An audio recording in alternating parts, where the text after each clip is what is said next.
BJP రాష్ట్ర నాయకులు కంది శ్రీనివాసరెడ్డి క్యాంపు కార్యాలయం ప్రజాసేవా భవన్ ప్రజలు అభిమానుల రాకతో నిత్యం సందడిగా మారుతోంది. జైనేత మండలం గూడ రాంపూర్ గ్రామస్తులు ఆయన్ను మర్యాదపూర్వకంగా కలిశారు. సాధారణంగా ఆహ్వానించి కంది శ్రీనివాసరెడ్డి వారితో ఆత్మీయంగా భేటీ అయ్యారు. గ్రామంలో నెల 30 నుంచి వచ్చే నెల మే 6 వరకు జరిగే శ్రీ భవ్య జ్ఞానేశ్వరి పారాయణ సప్తాహ కార్యక్రమం ఉంటుందని ఆయనకు వివరించారు.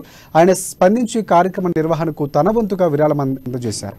ఈ కార్యక్రమంలో బీజేపీ నాయకులు, కార్యకర్తలు తదితరులు పాల్గొన్నారు. ఏ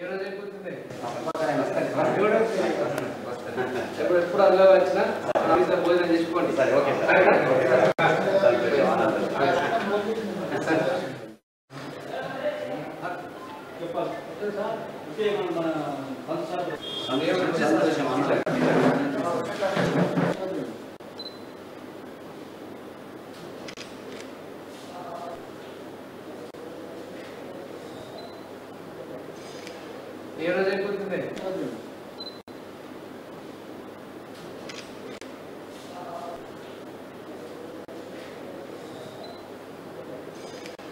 ఏ రోజు అయిపోతుంది?